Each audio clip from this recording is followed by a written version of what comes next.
شکریہ مجھے دعوت دینے کا. میں ویسے تو رہتا ہوں امریکہ میں اور اردو دان نہیں ہوں، مگر اس بات کی خوشی ہے کہ ابھی تک میں اردو میں کچھ الفاظ کہہ سکتا ہوں. تو لوگ کہیں، اور چونکہ آپ نے کبھی میرا نام نہیں سنا اس لیے کہ میں عربی سرکلس میں بالکل بھی نون نہیں ہوں، میں نے کچھ لکھا نہیں ہے، میں تو ڈاکٹر ہوں. مگر میری خوش قسمتی یہ ہے کہ فیض احمد فیض میرے والد کے سب سے قریبی دوست تھے، اور 1930 کی دہائی میں ان کی ملاقات ہوئی. میرے والد اسلامیہ کالج لاہور میں پڑھتے تھے، یہ گورنمنٹ کالج لاہور سے فارغ ہوئے تھے، اور پھر وہ دوستی کا سلسلہ ایسا چلا کہ بہت قریبی دوستی رہی ان کی اور چند اور لوگوں کی جن کا میں ذکر کروں. تو بات ایسے تھی فیض صاحب کی، پہلے میں کچھ آپ کو شخصیت کے بارے میں بتاؤں گا، پھر ان کے دوستوں کے اور ان کی دوستوں کی صحبت کے بارے میں کچھ کروں گا، اور پھر ایک دو اشعار جیسے ہم سے پہلے کچھ لوگ کہہ چکے ہیں. تو فیض صاحب ایک تو بہت ہی وفادار دوست تھے. یہ دو چار چیزیں ان کی پرسنالٹی کی بہت مایہ ناز چیزیں تھیں. فراخ دل انتہا کے تھے، اور فراخ دلی صرف پیسوں پہ نہیں، پیسے تو ان کے پاس تھے ہی نہیں، مگر وہ دوسروں کی غلطیوں کو معاف کرنے میں ان کا جواب نہیں تھا.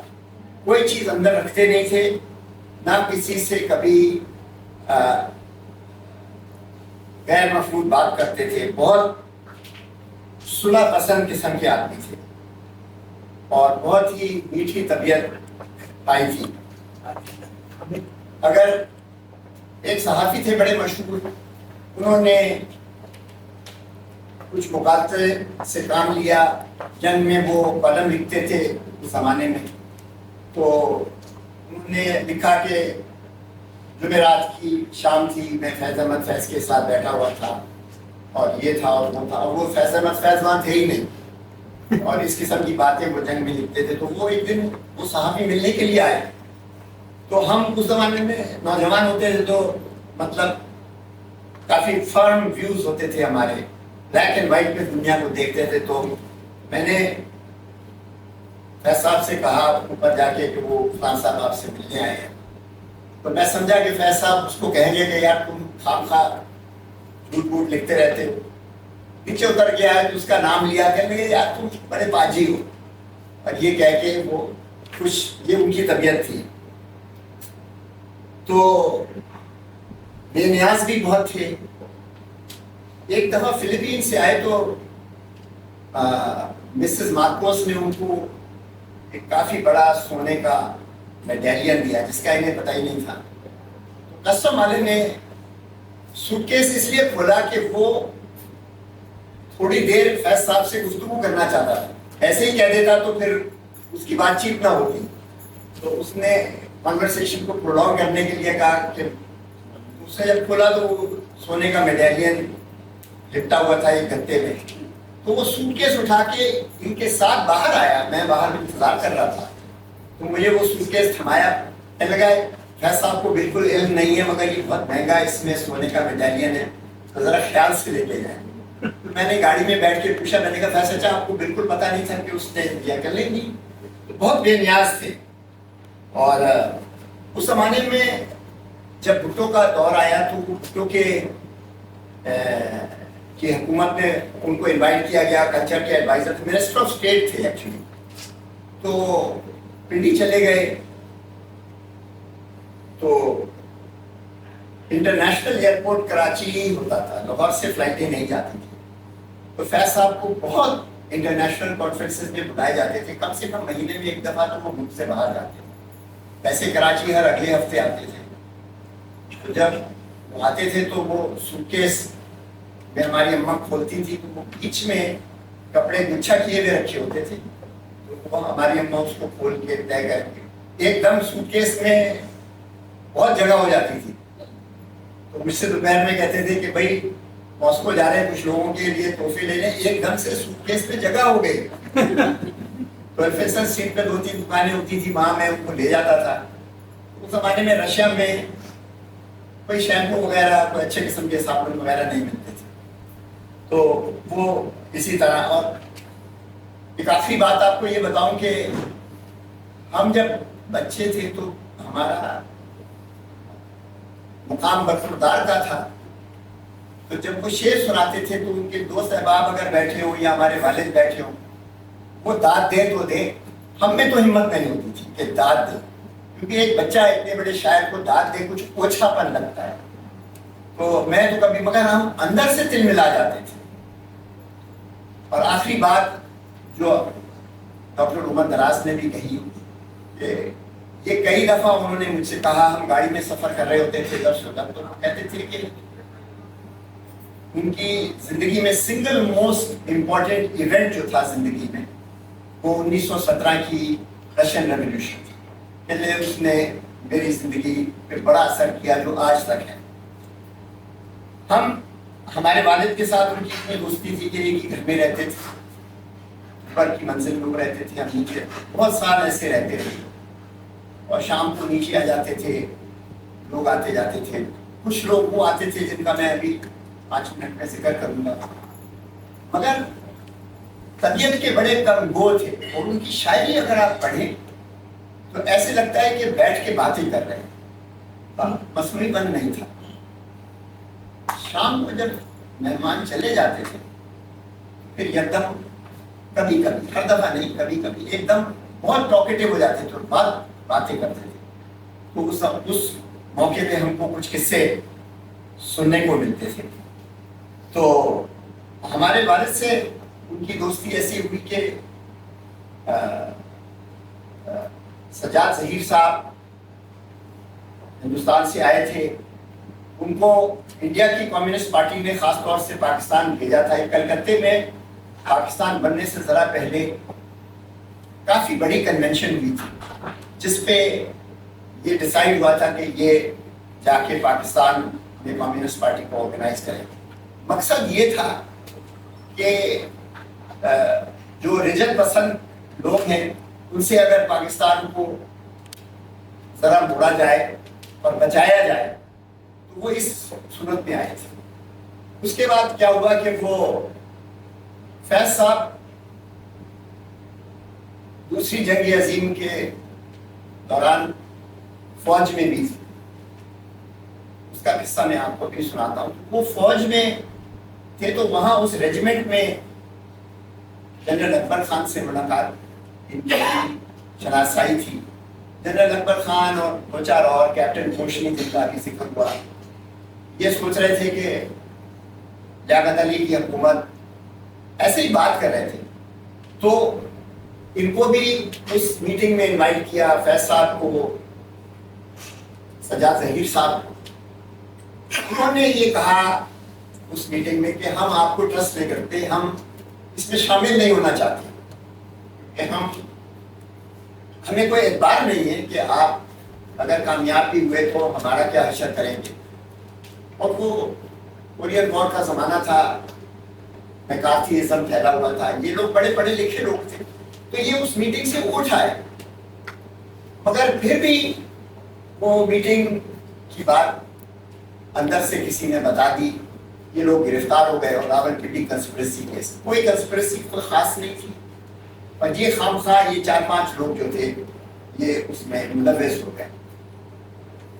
تو ہمارے والد سول سروس میں تھے، وہ تو اس میٹنگ میں تھے بھی نہیں، نہ کمیونسٹ پارٹی کے ممبر تھے، ان کا تو لٹرری تعلق تھا سجاد ظہیر سے۔ اور تو وہ سجاد ظہیر کے پیچھے جب پولیس پڑی تو ہمارے ابا کے پاس آئے کہ میں کچھ دن یہاں رہ لوں، تو وہ 1.5 سال ہمارے گھر میں سجاد ظہیر صاحب رہے، جس کی وجہ سے وہ 1.5 سال کا عرصہ جیل اوائڈ کر گئے۔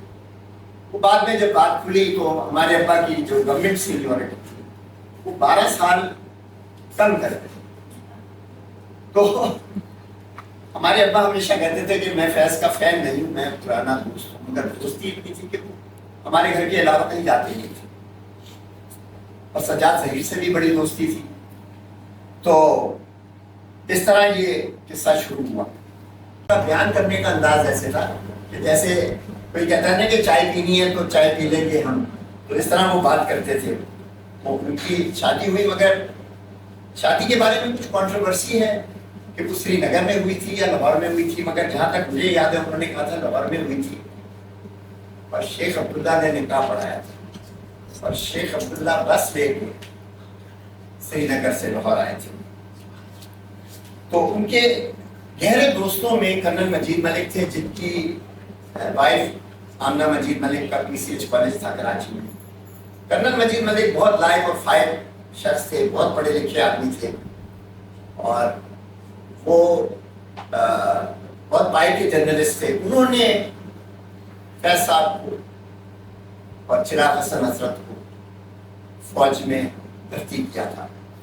اس کے بعد فیض صاحب کو MBE کا ٹائٹل بھی ملا تھا، اور وہ قصہ جو جس پہ اشارہ کیا تھا ڈاکٹر شیر شاہ نے، کہ ایک دفعہ 3-4 مہینے یہ بلیک سی کے ریزورٹ میں رہے، وہاں اقبال کے فارسی کلام کا ترجمہ کر کے لائے، آ کے ہمارے گھر ٹھہرے کو دکھایا، تو ہمارے ابا کو اتنا پسند آیا کہ ان کی عادت تھی جو چیز پسند آ جائے تو اس کے تعریفوں کے پل باندھ دو۔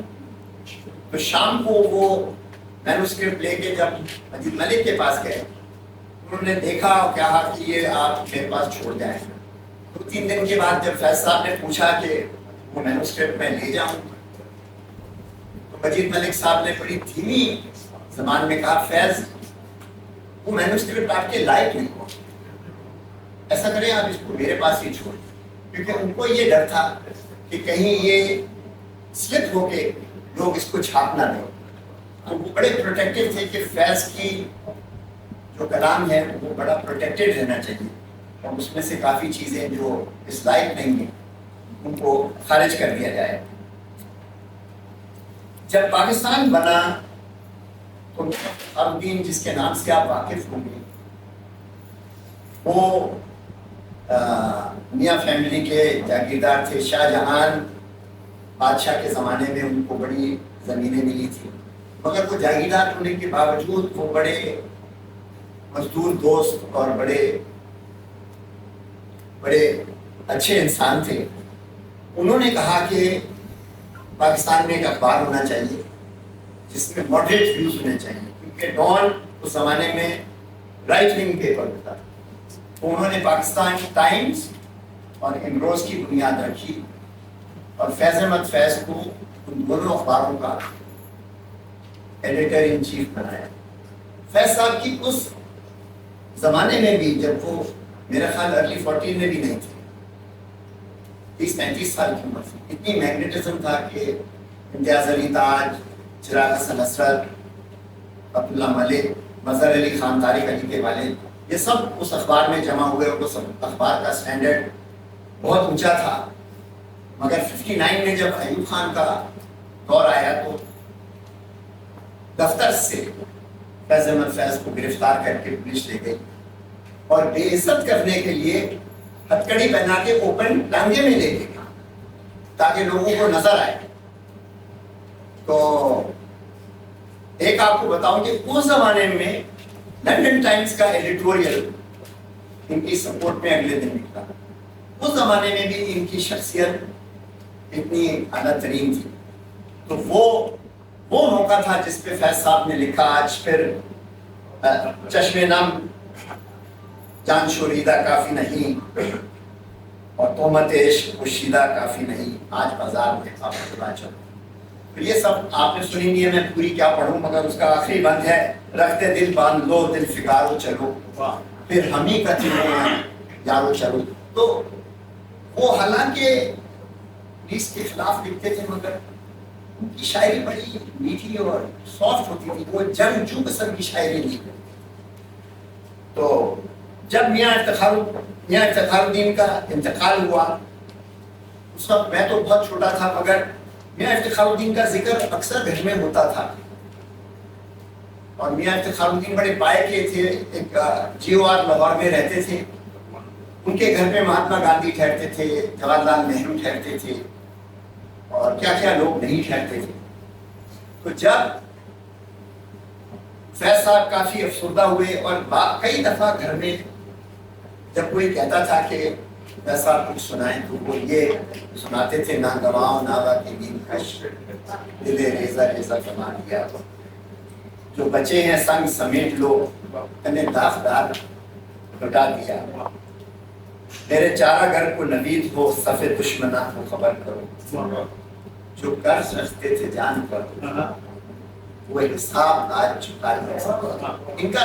ان کا سمبولزم ایسا ہوتا تھا کہ یہ شعر آپ ملاحظہ کیجئے، کرو کج جبیں کے سرے کفن میرے قاتلوں کو گمانا ہو. تو کج جبیں ماتھے پہ جو میرا کفن رکھو ٹوپی کی طرح، اس کو تھوڑا اینگل پہ رکھو، تاکہ گرو کج جبیں سرے کفن میرے قاتلوں کو گمانا ہو، تاکہ لوگوں کو پتا چلے کہ میرا غرور عشق کا باغ پن میں نے پس مرگ نہیں بلایا. تو کہتا کہ ابھی تک موت کے بعد بھی میرے میں جو بلیفس ہیں، I still believe in it. تو انہوں نے اور اس کا آخری شعر تو ہے کہ جو رکے تو کوئے گراں تھے ہم، جو چلے تو جہاں سے گزر گئے، رہے یار ہم نے قدم قدم مجھے یادگار بنا دیا. تو یہ انہوں نے، اور یہ دل سے لکھتے تھے. اور میں آپ کو سجاد ظہیر کے بارے میں بھی کچھ بتاؤں گا. سجاد ظہیر سے ان کی دوستی کیسے ہوئی کہ ایک ڈاکٹر رشید جہان ہوتی تھی جن کی فادر، ان کا نام بھی شیخ عبداللہ تھا، مگر وہ کشمیر والے شیخ عبداللہ نہیں تھے. انہوں نے گرلز کالج بنایا تھا علی گڑھ میں، اور ان کے ہسبینڈ جو تھے وہ پروفیسر محمود ظفر تھے. وہ MU کالج امرتسر میں پرنسپل. MU کالج پاکستان بننے کے بعد پاکستان میں ہو گیا تھا. تو سجاد ظہیر جب پڑھ پڑھا کے انگلینڈ سے آئے تو انہوں نے پروگریسو رائٹرز گلڈ بنائی، اور آرگنائزیشن کا لیول ایسا تھا کہ وہ شہر شہر ہندوستان گئے، مختلف رائٹر سے خود بات کی، ان کو گھیرا، ان کو اس میں انڈکٹ کیا. تو اسی سلسلے میں وہ امرتسر بھی آئے. تو وہاں انہوں نے کہا کہ میں نے ایک نئے لیکچرر کو ریکروٹ کیا لاہور سے، تم ضرور اس سے ملو. وہ فیض احمد فیض. وہ سجاد ظہیر سے ملاقات ہوئی جو ساری عمر چلتی رہی. تو سجاد ظہیر کے ساتھ میں کم سے کم سال میں 5-6 دفعہ ملتے تھے. جب آتے تھے تو ان کا نک نیم بننے تھا، تو آتے تھے تو ہمارے فادر کا تو آپ کو میں نے بتایا لاہور میں ہمارے گھر میں ٹھہرے، جب جیل کے پیچھے پولیس ان کا پیچھا کر رہی تھی، تو ہمارے والد کی ان سے بہت دوستی تھی. اور ایک اور آپ کو اینیکڈوٹ سناؤں کہ یہ محمود ظفر اور ڈاکٹر رشید جہان جو تھی، یہ بعد میں لکھنؤ موو ہو گئے تھے. تو ہمارے فادر جب سروس میں آئے تو لکھنؤ میں ملنے گئے، تو انہوں نے کہا کہ ہمارے جاننے والوں کی ایک بیٹی ہے جو تمہارے لیے بڑی معقول. تو وہ میری ماں سے ملوانے والے وہ تھے، اور وہاں ہمارے والدین کی شادی ہوئی ڈاکٹر رشید جہان کے گھر. تو فیض صاحب کے وہ تو میں آپ کو بتاؤں کئی طرح سے ہمارے والدین کے ان سے رشتے تھے. تو سجاد ظہیر کا جب انتقال ہوا تو وہ آج کل کے قازقستان میں الما آٹی میں وہ میٹنگ تھی رائٹرز گلڈ کی، وہاں ان کا انتقال ہوا. تو باڈی ان کی لاش ماسکو لائے، ماسکو سے پھر دلی لائے دفنانے کے لیے. تو فیض صاحب ان کے سنگ ہی آئے، دفنایا. تو رات کو کئی دفعہ میری ڈیوٹی ہوتی تھی، میں ٹین ایجر تھا، میری ڈیوٹی ہوتی تھی ایئرپورٹ سے لانا لے جانا.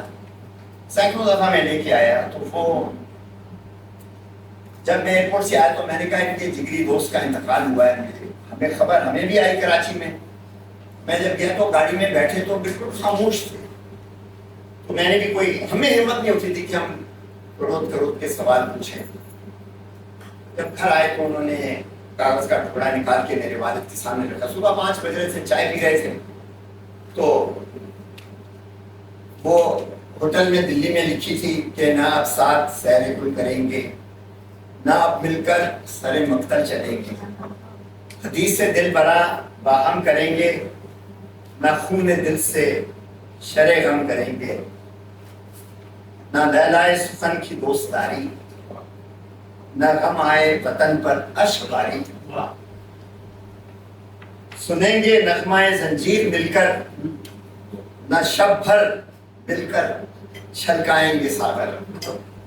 اس کے بعد پھر 5-6 ہفتے کے بعد وہاں سے آئے تو پھر انہوں نے مشہور لکھی کہ ہم نے سب شعر میں سنوارے تھے، جو بھی ہم سے سخن تمہارے تھے۔ یہ سجاد ظہیر پہ انہوں نے رنگ و خوشبو کے حسن و خوبی کے ان سے تھے جتنے اشتہارے تھے، میرے قول و قرار سے پہلے تیرے قول و قرار سے پہلے اپنے کچھ اور بھی سہارے تھے، جب وہ لال و گوہر حساب کیے جو تیرے غم نے دل پہ وارے تھے، میرے دامن میں آ گرے سارے جتنے بھی تشت فلک میں تارے تھے۔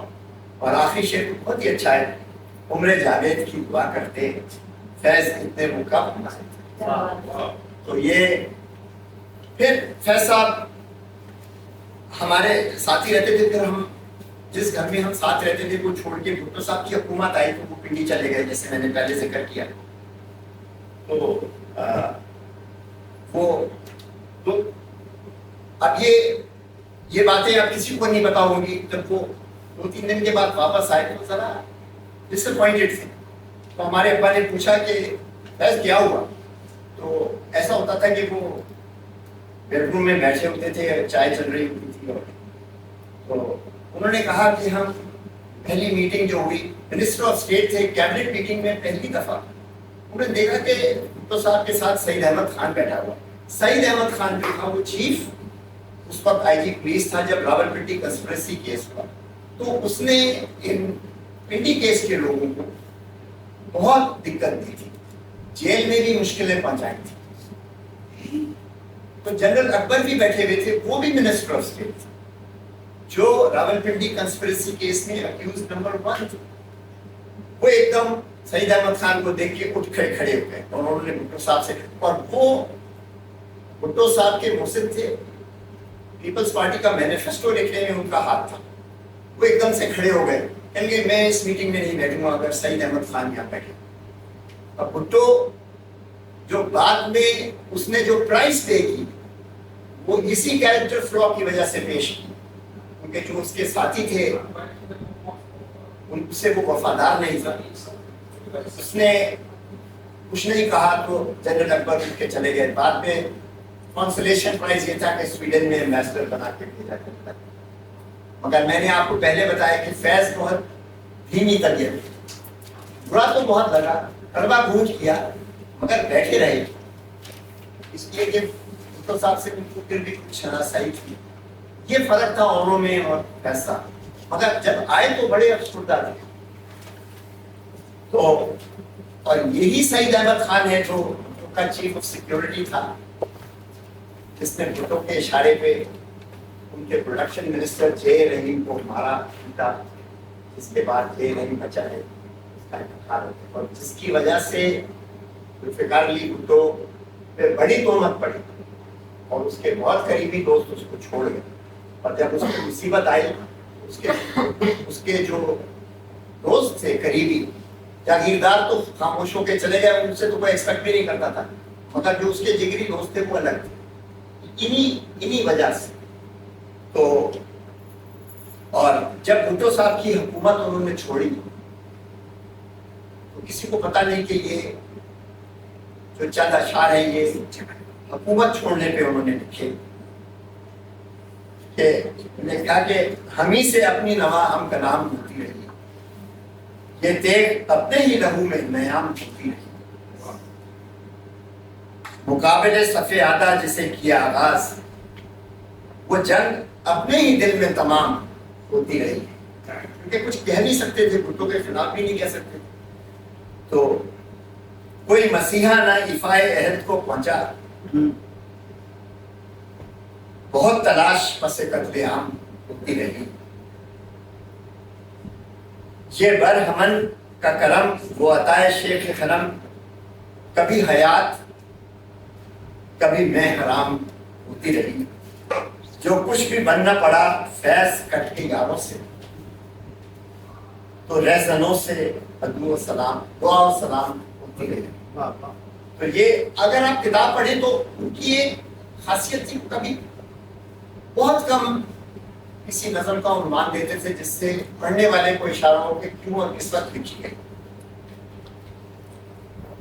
ایک شخصی تھی ڈاکٹر یوسف ہارون، محمود ہارون کی بہن تھی ڈاکٹر شوکت ہارون، بڑی ایلیگنٹ لیڈی تھی، لیڈی ڈفرنگ میں کام کرتی تھی اور ہمیشہ سفید کلف والی ساڑی اور خود گاڑی چلاتی تھی۔ وہ اکثر ہمارے گھر آتی تھی شام کو، تو ہم بچے سارے ان کو شوقی خالہ کے نام سے جانتے تھے۔ فیض صاحب ان کو دیکھ کے بہت خوش ہوئے اور مجھے پہلی دفعہ یہ احساس ہوا جب میں ابھی کالج میں آیا ہی تھا کہ ہر چیز رومانٹک ریلیشن شپ نہیں ہوتی، ایک نان رومانٹک پلیٹونک ریلیشن شپ تھی اور ایک طرح کا فیض صاحب کو ان سے عشق تھا، مگر کبھی ایسا نہیں تھا کہ اکیلے بیٹھے یا کچھ۔ تو جب ڈاکٹر شوکت ہارون کا انتقال ہوا تو انہوں نے لکھا، کب تک دل کی خیر منائے، کب تک یاد نہ آؤ، کب تک چین کی مہلت دو گے، کب تک راہ دکھاؤ۔ تو فیض صاحب کا سمبلزم بڑا زبردست تھا۔ اب یہ نظم مجھ کو یقین ہے آپ لوگوں نے کئی دفعہ پڑھی ہے، میں پوری نہیں پڑھوں گا مگر ایک وہ شعر صرف سناؤں گا کیونکہ ان کی بیک گراؤنڈ ہے۔ تو مجید ملک وغیرہ، یہ ذوالفقار علی بخاری، یہ بہت اردو کے معاملے میں بڑے عالم فاضل تھے اور کبھی بھی میں نے ان کو بغیر کتاب کے نہیں دیکھا، کتاب اور پینسل ہاتھ میں۔ تو جب یہ انہوں نے شام کو پڑھی تو ذوالفقار بخاری کے، جن کو چھوٹے بخاری صاحب کہتے تھے، ان کے گھر یہ اکثر جاتے، وہ کلفٹن میں رہتے، تو مجھ کو یہ شرف حاصل تھا کہ میں ان کو لے کے جاتا تھا کیونکہ رات کو پھر وہ آتے تھے تو مجھے حکم ہوتا تھا کہ آپ 11 بجے کے بعد، میں 9 بجے چلا جاتا تھا کہ کرسی کے پیچھے بیٹھا رہا ہوں کچھ سن لوں، کیونکہ میں بڑا انجوائے کرتا تھا ان کی کمپنی، ہیومر بھی بڑا زبردست ہوتا تھا۔ تو وہ انہوں نے یہ جب شعر پڑھا ڈاکٹر شوکت ہارون کے بارے میں کہ شعر تھا، کس نے دیکھا وصل کا سورج، کس پر ہجر کی رات بنی، تو وصل کو سورج سے، ہجر کو رات سے، یہ سمبلزم جو تھا فیض کا، یہ ان کی شاعری کا ہال مارک تھا۔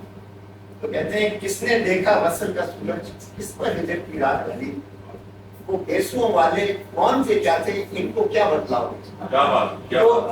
تو بخاری صاحب جو کہ اتنے شناخت رکھتے تھے، ایک دم اٹھ کے کھڑے ہوئے تھے، لیکن فیض کمال کر دیا۔ تو اب مجھے ایک دم احساس ہوا، میں نے کہا، پھر انہوں نے سمجھایا، انہوں نے کہا کہ جس کو آپ دل سے چاہتے ہو اس کو آپ لاکھ ڈسکرائب کریں کسی سے، ڈسکرپشن کے بعد آپ یہی سوچیں گے کہ ڈسکرپشن میرا پھر بھی تھوڑا رہے گا، مگر آپ دیکھیں گے یہ اتنی اہم بات جو ہے وہ کتنے نرم الفاظ میں فیض صاحب نے کہی۔ تو کہتے ہیں فیض دلوں کے بھاگ میں ہے، گھر بھرنا بھی جو جانا بھی، تم اس حسن کے لطف و کرم پر کتنے دن اتراؤ گے۔ تو اسی طرح کہتے تھے، میں زیادہ ٹائم نہیں آپ کا لینا چاہتا، مجھے اشارہ کر دیں کیونکہ آپ میرے دل کی اتنی قریب ہے یہ بات۔ میں نے کبھی ایک بات آپ کو یقین دلاؤں کہ میں 74 سال کا ہوں، میں فیض صاحب کو گئے کم، ان کے 4 بھائی تھے، بڑا بھائی تو فیض تھا، پھر فیض تھے، پھر عنایت تھے، پھر بشیر تھے۔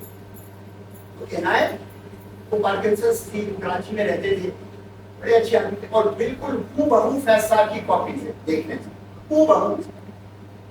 تو میں ان کو کہتا تھا فیض صاحب کو کہ بھائی آج دوپہر کو عنایت اندر جانا دو، کہتے تھے دیکھیں گے، میں کبھی دیکھیں گے نہیں، جانا ضروری۔ تو میں پکڑ کے اور شام سے پہلے لے کے جاتا تھا کیونکہ شام کو لوگ آ جائیں گے پھر یہ بزی ہو جائیں گے۔ میں دوپہر کو بڑی دھوپ ہوئی تھی کراچی میں، وہ بھی آگے سے سو رہے ہوتے تھے، عنایت صاحب اور ان کی وائف، ہم گھنٹی بجا کے ان کو بھی جگاتے تھے۔ اٹھ کے بیٹھتے تھے. ان کو پارکنسن سے زیادہ بات چیت نہیں کر پاتے تھے, مگر فیض صاحب ان کا ایسے ہاتھ پکڑ کے آدھا گھنٹہ بیٹھتے تھے. جیسے ہی گاڑی میں بیٹھتے تھے فیض صاحب سگریٹ سلگا کے پہلا جملہ تھا, اچھا کیا تم مجھے لیا. میں نے کہا ویسے چاہے ہر دفعہ آپ یہی کہتے ہیں مگر آنے کو تیار نہیں ہوتے, مگر یہ ان کی طبیعت کی خاصیت تھی. تو اور ان کی جنروسٹی کا ایک مووی میکر تھا اے جے کاردار, وہ اے آر کاردار کا چھوٹا بھائی تھا. اے آر کاردار آپ کو شاید یاد ہو, بہت بڑا مووی ڈائریکٹر اور پروڈیوسر تھا ہندوستان میں. اس نے سائیکل کے لیے شاہ جہان بنائی, اس نے میوزک ڈائریکٹر نوشاد کو انٹروڈیوس کیا, مجروح سلطان پوری کو انٹروڈیوس کیا, اور وہ جو گانا تھا یہ سہانی رات ڈل چکی, وہ اس کی پکچر میں پہلی دفعہ اس نے محمد رفیع کو بریک کیا, جس پہ رفیع مشہور ہوا. تو عبدالرشید کاردار تو بڑا مشہور, اس کا چھوٹا بھائی اجے کاردار جو تھا وہ تھوڑا جس کو کہیں گے ذرا کمزور تھا. تو اس نے ایک پکچر بنائی تھی جاگو ہوا سویرا, جس کی اسکرپٹ فیض صاحب نے. اس فلم نے 2-4 ایوارڈ جیتے, مگر ہمارے گھر میں مشہور تھا کہ اگر یہ آج شام کو اجے کاردار کے گھر گئے ہیں تو بنا کھانا کھائے واپس آئے. تو کبھی کبھی رات کو 12 بھی بج جاتے تھے, تو ہماری اماں ہمیشہ کہتی تھی کھانا نکال کے رکھو, میز پہ رکھو. اس زمانے میں مائکرو ویو نہیں ہوتے, چلیے کھانا یا نکال کے رکھو, فیض بھائی آئیں گے, اجے کاردار کے پاس گئے ہیں, یقیناً بھوکے آئیں گے. تو جب آتے تھے دروازہ کھولا کے کھانا کھا کے, نہیں میں کھا کے آیا, 12 بجے ہوتے, آپ کہتے تھے نہیں آپ نے نہیں کھایا, کاردار کیا گئے. اس پہ ذرا مسکراتے تھے, اور یہ ان کی کانسٹنٹ فیچرز تھے. تو نہیں آپ بولے ابھی تو آپ نے دلیپ کمار کا ریسرچ, تو ایسا ہوا کہ نہیں وہ کبھی بھی, جو میں نے آپ کو کہا نا کہ جو تنقید کرے اس کا جواب نہیں دیتے تھے. تو ہمارے ابا ہمیشہ گھر میں مذاق کرتے تھے کہ یہ مرزا غالب کی طرح ہے. غالب بھی جواب نہیں دیتا تھا, کیونکہ وہ کہتا تھا کہ یہ ویسے تو مشہور نہیں ہے, میرے جواب سے مشہور ہو جائے گا.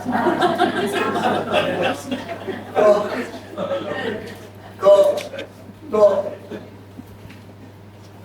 ضیاء الحق کا زمانہ آیا تو احمد فراز نے وہ مشہور نظم لکھی پشاور کا.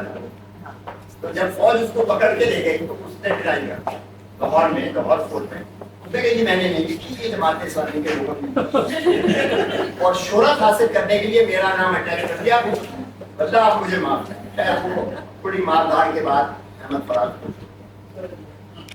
79 کا ذکر ہے کہ یہ لندن میں تھا, احمد فراز رہتا تھا, اور یہ بیروت میں تھے, کیونکہ یہ پاکستان رہنا نہیں چاہتے تھے. صاف کہہ دیا تھا کہ بھئی آپ اس عمر میں جیل جانے کی ہمت. تو احمد فراز نے محفلوں میں یہ کہنا شروع کیا کہ فیض چھوڑ کے بھاگ گیا. ہر ایک کی کوئی نہ کوئی کمزوری ہوتی ہے, ہر ایک انسان پرفیکٹ نہیں ہوتا. احمد فراز تو بڑے عظیم شاعر تھے, اور فیض صاحب بڑا پسند کرتے ہیں, کیونکہ میں نے 12 دفعہ ان کو فیض صاحب کی محفل میں دیکھا. خاص طور پہ ذوالفقار بخاری کے احمد فراز ہمیشہ نصیر ترابی کے ساتھ آتے, اور ہم وہاں پر دیکھتے تھے تو آ کے قالین پہ بیٹھتے تھے, صوفے پہ نہیں بیٹھتے تھے کہ میں فیض کی لیول پہ نہیں بیٹھتا.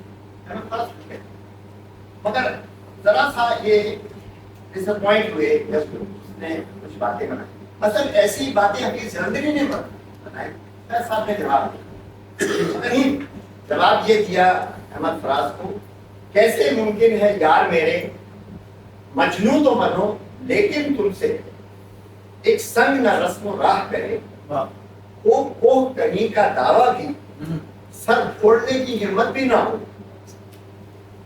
ہر ایک کو بلاؤ مقتل میں اور آپ وہاں سے بھاگ رہو.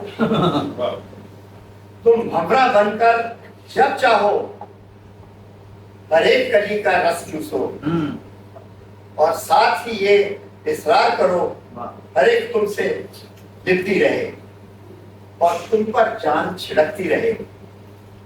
بہتر تو یہی ہے جان میری جس جا سر دھڑ کی بازی ہو, وہ عشق کی ہو یا جنگ کی ہو, اگر ہمت ہے تو بسم اللہ ورنہ اپنے آتے میں رہو.